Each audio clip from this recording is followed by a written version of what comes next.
નમસ્તે મિત્રો, આજે એક વિદ્યાર્થીએ મને વોટ્સએપમાં એક વિડીયો મોકલ્યો અને નીચે લખ્યું કે સર આ જાદુ છે કે સાચું છે. મિત્રો, એ વિડીયો જોયા પછી મારા માટે એ વિડીયો ઇન્ટરેસ્ટિંગ બન્યો બીકોઝ ઓફ મારા શોખને, મારા જ્ઞાનને એ ઇન્ટરલિંકિંગ, એટલે કે ફિઝિકલ જિયોગ્રાફીના રિલેટેડ. એ વિડીયો હું તમને આજે બતાવું છું. આપ પહેલા જુઓ, પછી એની તમને સમજૂતી આપું. આ વિડીયો મિત્રો યુગાન્ડા દેશનો છે અને આ યુગાન્ડા દેશમાં આ રિયાલિટી તમને આવું બતાવવામાં આવે છે. રિયલ છે આ વિડીયો, સંપૂર્ણ રિયલ છે અને આમાં કોઈ જાદુ નથી. આ ફિઝિકલ જિયોગ્રાફીનો એક રૂલ્સ છે. એ રૂલ્સ હું તમને સમજાવી દઉં છું. પહેલા તમે વિડીયો જોઈ લો. મિત્રો, આ વિડીયો યુગાન્ડા દેશનો છે. આપ જોઈ લો વિડીયો. ખાલી વિડીયો જુઓ પહેલા, પછી હું સમજાવી દઉં છું આપને. એક પ્રયોગ કરે છે, પાણી રેડે છે અને પાણીની અંદર એક ફૂલ મૂકે છે અને ફૂલની રોટેટ સાઈડ બતાવી રહ્યા છે આ લોકો.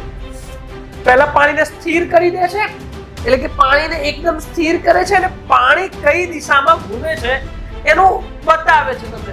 આ બિલકુલ સાચી વાત છે, આ સત્ય હકીકત છે. આપ યુગાન્ડા દેશમાં ફરવા જાઓ તો તમને આ પ્રયોગ પૈસા આપીને બતાવે છે અને તમને એક સર્ટિફિકેટ પણ આપે છે. હું તો મિત્રો, મારી તો જો કદાચ મને પૂછવામાં આવે તો હું તો જવાનો છું ક્યારેક ને ક્યારેક. જિંદગીમાં મૃત્યુ આવે પહેલા આ પ્રયોગનું સર્ટિફિકેટ લેવું એ મારો એમ છે. ઉપરવાળાની મહેરબાની હશે તો જલ્દી મળી જશે. બીજો એક પ્રયોગ કર્યો, પાણી રેડ્યું, પાણીને સ્થિર કર્યો અને ફરીથી ફૂલ મૂક્યું. એવા 3 પ્રયોગો થાય છે. 3 કેમ તો હું તમને સમજાવી દઉં છું. ફર્સ્ટ આપણે જોઈ લીધું એક્સપેરિમેન્ટ. હવે સેકન્ડ એક્સપેરિમેન્ટ આ નોર્ધન હેમિસ્ફિયર છે, એટલે કે ઉત્તર ગોળાર્ધનો એક્સપેરિમેન્ટ છે. ફૂલ મૂક્યું છે, પછી ફૂલ રોટેશન કરવાનું ચાલુ કરે છે. અને કહ્યું કે દક્ષિણ ગોળાર્ધમાં અને ઉત્તર ગોળાર્ધમાં આ ડિફરન્ટ છે. હવે મિત્રો બિલકુલ ઇક્વેટર, એટલે કે વિષુવવૃત્ત ઉપર પાણી સ્થિર કરીને મૂકશે. હવે જાય છે વિષુવવૃત્ત ઉપર. જોઈ લે.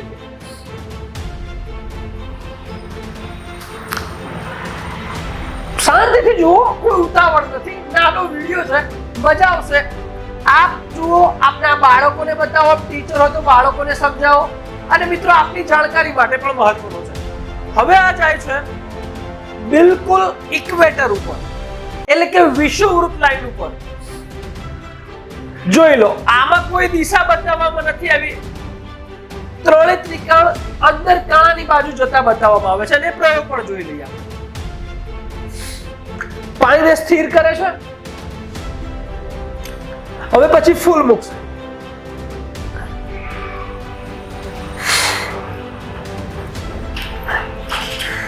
હવે ફૂલ મૂકશે.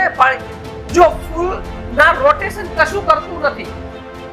ઉત્તર ગોળાર્ધ અને દક્ષિણ ગોળાર્ધના પ્રયોગમાં ફૂલ રોટેશન કરતું હતું, અહીંયા રોટેશન નથી કરતું. હવે આપણે એની સમજણ જોઈ લઈએ.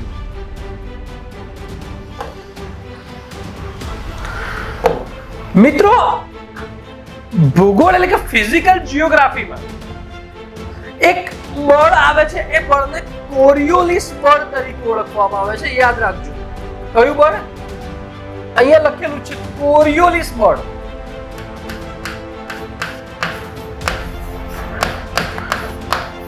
આ કોરિયોલિસ નામના ભૂગોળવેત્તાએ આ બળની શોધ કરી હતી.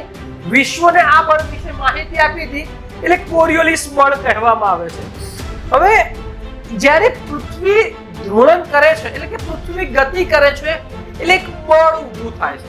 તમને આવું સામાન્ય બળ તો તમને જોવા જ મળતા જ હશે. ધારો કે તમે કોઈ એક દેખાને મિત્રો દોરીથી ભરાવી દો, પછી આમાં ફેરવો તો એ દેખો પણ પોતાની અંદર એક બળ ઊભું કરી દે છે, બરાબર ને? પછી આપ ચાલતી ગાડીમાં બેસો અને ગાડીને એક બ્રેક મારી દો તો આપણી અંદર પણ એક ગતિમાન બળ ઊભું થઈ જાય. તો જો મિત્રો, આ બળ એવું છે કે આ વિષુવવૃત્ત છે.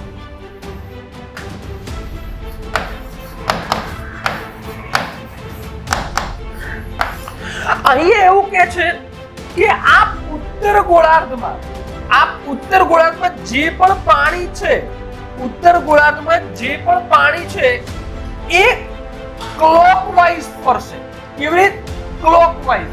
ઘડિયાળના કાંટાની દિશા, કે જે રીતે ઘડિયાળ ઘૂમી રહી છે, ઘડિયાળના કાંટા એ ક્લોકવાઇઝ ફરશે. એટલે કે આપણે તેમને જે પ્રયોગ જોયો નોર્ધન હેમિસ્ફિયર, ઉત્તર ગોળાર્ધમાં શું કહેવાય છે? ક્લોકવાઇઝ. ક્લોકવાઇઝ. એ મિત્રો આ કેમ આવું થાય છે? તો પૃથ્વી પોતાની ઘૂર્ણન કરે છે, ગતિ કરે છે, એના કારણે એક પ્રકારનું બળ ફોર્સ ઊભો થાય છે અને એ ઉત્તર ગોળાર્ધમાં કહ્યું તો ક્લોકવાઇઝ ફોર્સ ઊભો થાય છે અને આ બળને કોરિયોલિસ બળ કહે છે. એની વિપરીત પરિસ્થિતિ જોઈએ તો દક્ષિણ ગોળાર્ધમાં જ્યારે આ કોઈ પાણીની બાજુ, અને મિત્રો એક સામાન્ય એક 3 ડગલાની અંદર આ પ્રયોગ છે. અહીંથી 2 ડગલા ઉત્તર ગોળાર્ધમાં જાઓ છો તો ફૂલ એ પાણી સ્થિર કર્યા પછી ફૂલ કેવાય કે ક્લોકવાઇઝ ફરે છે. 2 ડગલા આ બાજુ જાઓ છો ત્યારે ફૂલ એન્ટી ક્લોકવાઇઝ ફરે છે અને બિલકુલ વિષુવવૃત્ત ઉપર તમે ઊભા રહીને પ્રયોગ કરો છો તો કોઈ બળ લાગતું નથી, કોઈ જ બળ નથી લાગતું, બરાબર? અને ફૂલ સીધું અંદર જતું રહે છે, બરાબર? તો મિત્રો અહીંયા તમારે કઈ રીતના? તો એન્ટી ક્લોકવાઇઝ એટલે કે ઘડિયાળની વિરુદ્ધ દિશામાં.